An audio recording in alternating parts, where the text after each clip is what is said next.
Ya, baiklah anak-anak semuanya. Bismillahirrahmanirrahim. Assalamualaikum warahmatullahi wabarakatuh. Apa kabar anak-anak semuanya? Semoga semuanya dalam keadaan sehat walafiat bersama keluarga di rumah, dan juga semoga diberikan kelancaran dan kemudahan serta rezeki dari arah yang tidak disangka-sangka. Amin amin ya rabbal alamin. Senang sekali Bapak bertemu dengan anak-anak semuanya dalam kegiatan pembelajaran pada hari ini. Dan sebelum kita mulai kegiatan ini, ya, kita sebaiknya berdoa dulu. Semoga apa yang kita kerjakan hari ini mendapatkan berkah dan ridho dari Allah. Ya, mari kita bersama-sama angkat tangannya, ya. Kita doa sebelum belajar. Bismillahirrahmanirrahim. Allahumma salli ala Muhammad wa ala ali Muhammad. Rabbis shrah sadri wa yassir li amri wahlul 'uqdatam min lisani yafqahu qawli. Raditu billahi rabba wa bil islami dina wa bi Muhammadin nabiyya wa rasula.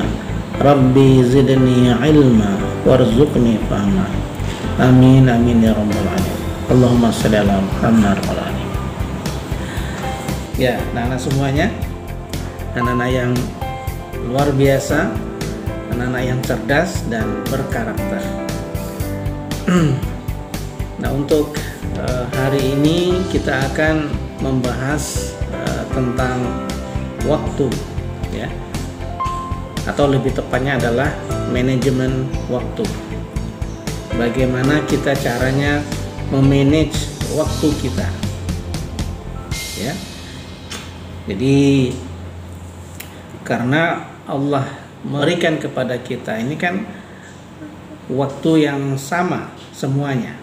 Si A, si B, si C, si Z, ya. Jumlah waktu yang diberikan oleh Allah yang Maha Kuasa itu 24 jam semuanya. Satu hari, satu malam, 24 jam. Semuanya sama, dalam negeri maupun luar negeri. Nah, namun kita lihat dalam kenyataan kehidupan sehari-hari, dalam 24 jam itu setiap orang itu ternyata hasilnya atau penggunaannya berbeda-beda. Ada siswa yang dalam waktu 24 jam dia bisa melakukan banyak hal yang positif dan bermanfaat. Ada juga siswa yang dalam waktu 24 jam waktunya ya banyak yang terbuang percuma gitu, ya. Nah, jadi apakah kalian mau seperti itu terus-terusan gitu, ya? Nah, coba difikirkan, coba direnungkan, ya. Apakah saya mau seperti itu terus, ya, membuang-buang waktu yang tidak begitu bermanfaat. Nah, apa yang kita pelajari ini, ya, semoga dapat kalian terapkan, kalian manfaatkan dalam kehidupan sehari-hari.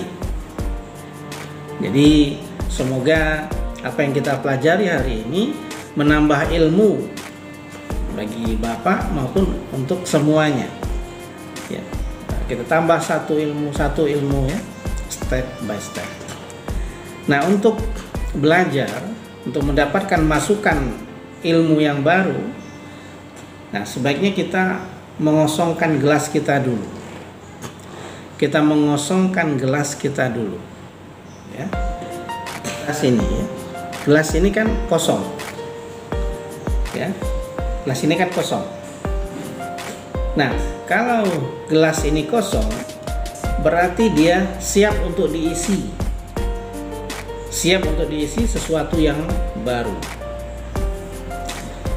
Tapi kalau gelas ini isinya penuh, maka dia tidak akan bisa diisi dengan hal yang baru. dia akan melumer ya, meluber keluar, tumpah.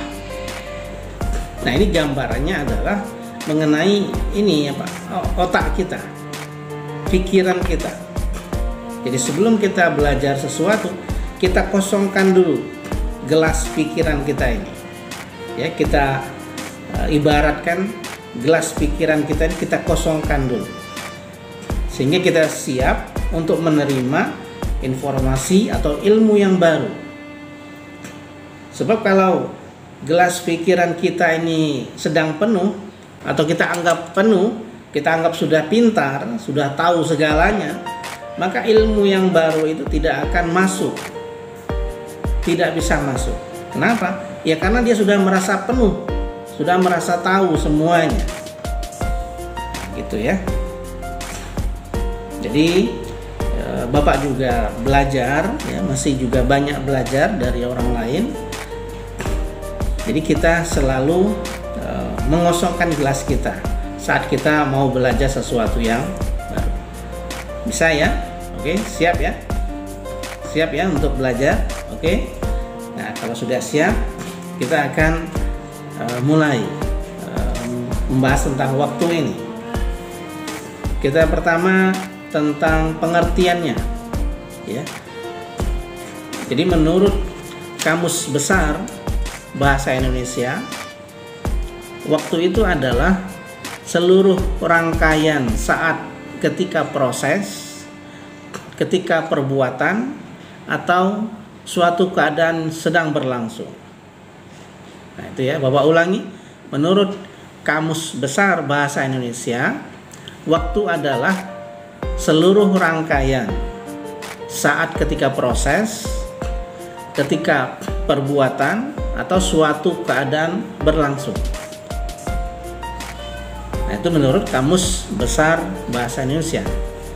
Dan menurut Imam Asy-Syafi'i, waktu itu diibaratkan sebuah pedang. Nah, pedang ya. Maksudnya apa? Kalau kita bisa memanfaatkan pedang ini, bisa menggunakan pedang ini, maka itu akan bermanfaat, menguntungkan kita. Betul ya? Tapi kalau kita tidak bisa menggunakan pedang ini dengan baik, nah, bisa jadi kita sendiri yang akan terluka oleh pedang itu. Setuju ya? Nah, itu mengenai pengertian waktu. Mulai hari ini cobalah belajar memanage waktu kita ya. Memanage, mengatur waktu kita. Kemudian pembagian waktu. Waktu itu terbagi menjadi 3 pembagiannya. Pertama, waktu masa lalu. Nah, waktu masa lalu ini kita jadikan sebagai pelajaran. Kita jadikan sebagai pengalaman ya. Karena masa lalu itu tidak bisa diulang lagi. Kita jadikan pelajaran yang berharga, sebagai suatu pengalaman, sebagai suatu sejarah yang sangat berharga. Kemudian yang kedua, masa kini, masa sekarang yang sedang kita alami ini. Ini yang kedua ya. Nah, yang ketiga adalah masa depan. Masa depan adalah sesuatu nanti yang akan kita temui, kita jalani ya. Itu 3 pembagian waktu: masa lalu, masa sekarang, dan masa depan. Kemudian keuntungannya ya. Kenapa kita perlu memahami waktu ini? Apa sih keuntungannya? Ada tidak keuntungannya? Nah, kalau tidak ada, buat apa? Betul ya? Dan Allah sendiri kan telah bersumpah dalam Al-Quran tentang waktu demi masa dalam surah Al-Asr ya. Wal asri innal insana lafi khusrin illa allazina amanu wa amilus solihati wa tawassaw bil haqq wa tawassaw bis sabr. Jadi demi masa sesungguhnya orang itu merugi ya. Kalau kita tidak melakukan saling nasihat menasihati dalam hal kebenaran. Nah, ini dalam hal ini kan termasuklah Bapak juga kan memberikan nasihat tentang kebenaran, yaitu tentang waktu. Nah, keuntungannya apa? Orang yang bisa mengatur waktunya.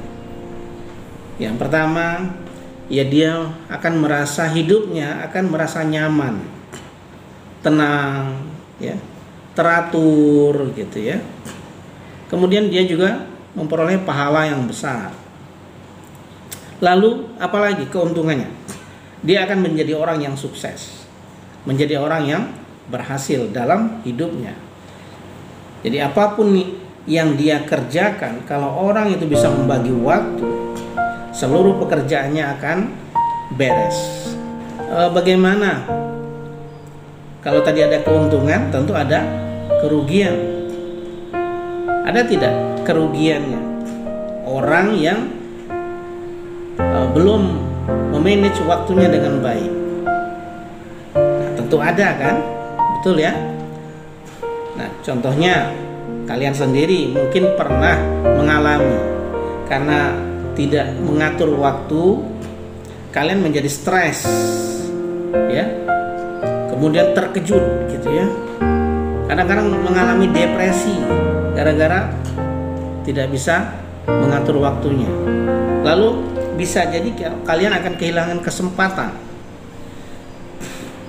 Nah, contohnya stres tadi ya. Stres contohnya kalian misalkan ke sekolah ya, pergi pagi-pagi, kemudian masuk kelas, terus temanmu bilang, kamu sudah belum mengerjakan PR matematika? Nah, kalian kan terkejut, belum membuat PR, dikarenakan tidak mengatur waktu. Akhirnya apa? Kalian stres ya. Apalagi itu jam pertama, gurunya misalnya ya memberikan hukuman misalnya. Kalian kan merasa tidak nyaman, tidak enak, atau merasa malu gitu ya. Kawan-kawan semuanya buat PR, ngumpul PR, kalian sendiri belum. Nah, kan merasa tidak nyaman ya. Merasa stres, mungkin keluar keringat, bercucuran keringat dingin gitu. Nah, kan tidak enak, suasana hatimu kan tidak enak. Padahal tadinya sebelumnya ya biasa-biasa saja, aman-aman saja, tenang-tenang saja.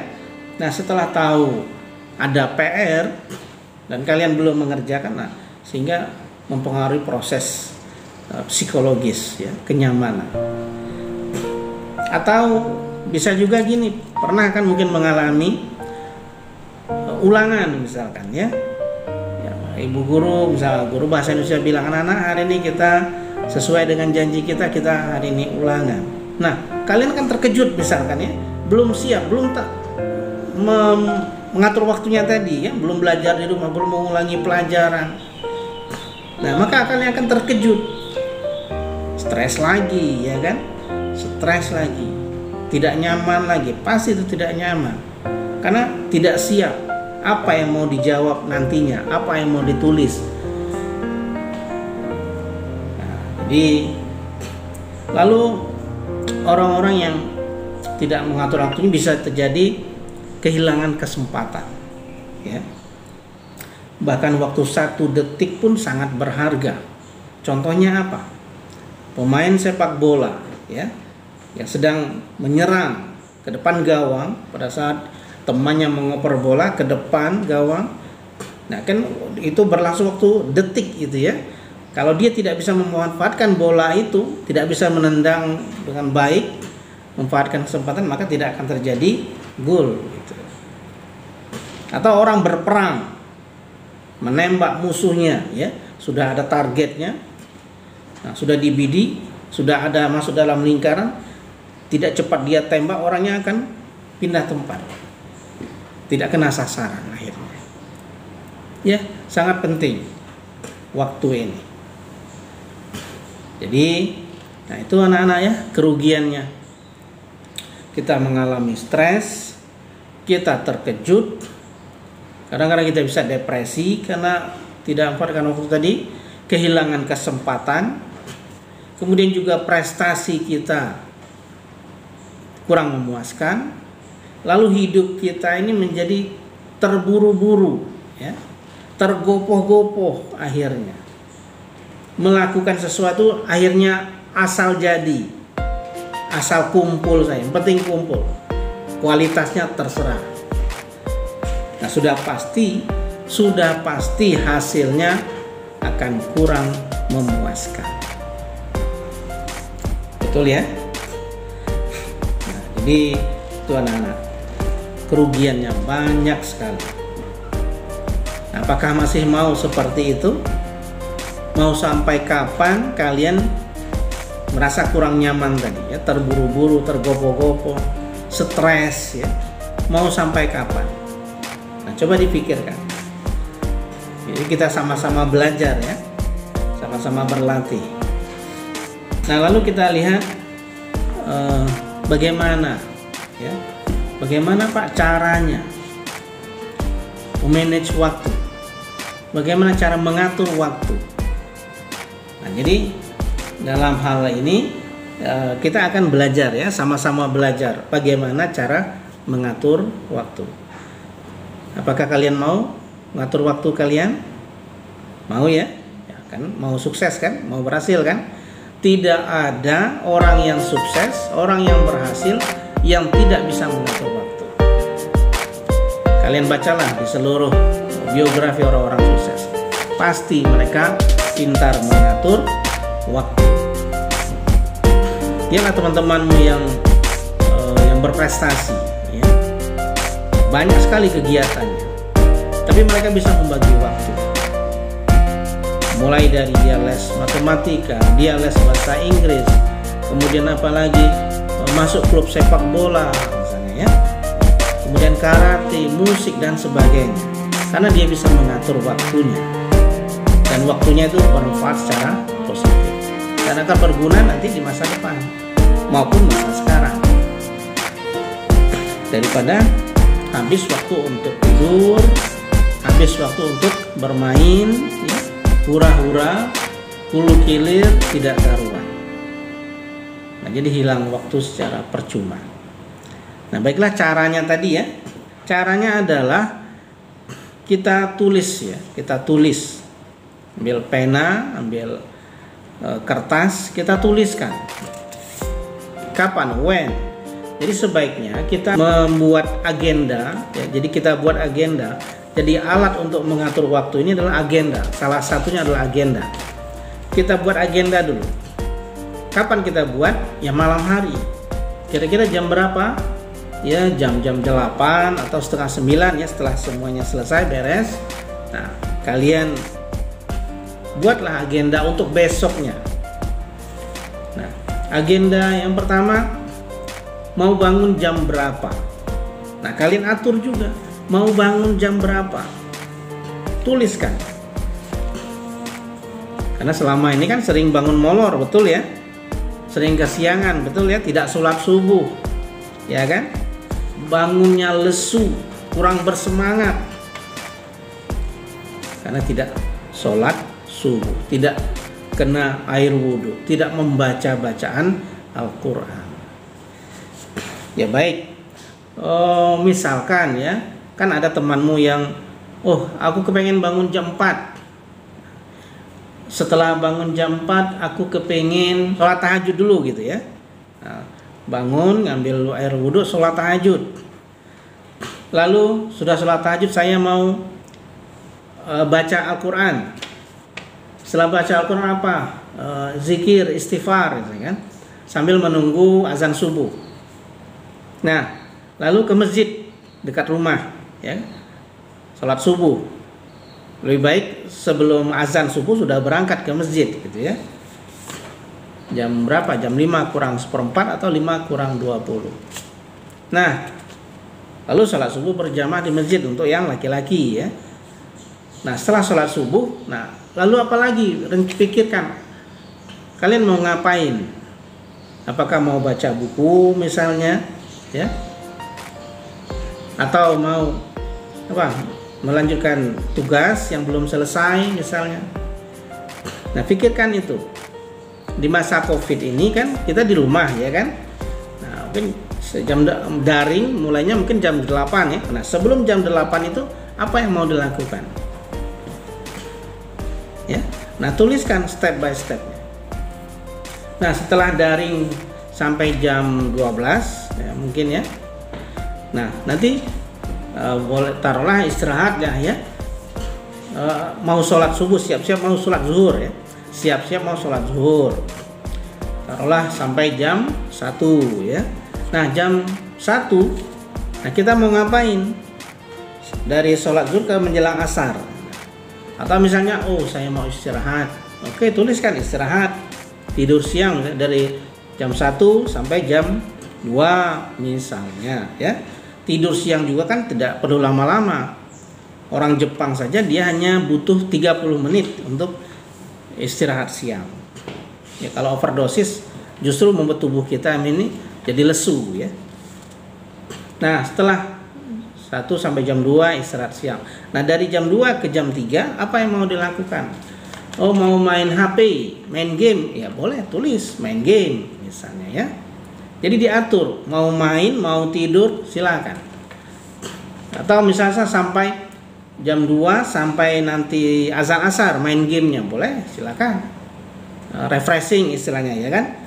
Nah, oke. Lalu tulis lagi sholat asar, nah, ke masjid ya. Nah, selesai sholat asar, terus tulis lagi apa yang mau dikerjakan sorenya itu ya. Mungkin mau membantu ibu, mau melipat pakaian misalkan, menyetrika pakaian, mencuci pakaian dan sebagainya, menyiram bunga. Nah, pokoknya yang bermanfaat, yang positif. Nah, lalu setelah itu kan maghrib ya, sholat maghrib di masjid dari asar tadi kan sama maghrib. Nah, lalu setelah sholat maghrib apa yang mau dilakukan? Nah, gitu ya. Biasanya orang kan kadang-kadang makan malam sekeluarga kumpul gitu ya, mungkin ngobrol-ngobrol segala macam, atau ngaji ya setelah maghrib. Nah, kan lebih baik mengaji daripada megang HP terus ya, kena radiasi ke otak kita, mata kita, kan jadi penyakit. Jadi dibatasi saja penggunaan HP itu. Jangan 24 jam kita megang HP terus, akan jadi penyakit. Mengaji Al-Quran itu kan justru akan membuat kesehatan kita, mata, pikiran, aura, kesehatan sebagainya. Nah, mengaji, kemudian makan, sampai kepada menonton sebentar, menonton TV misalnya, sampai Isya.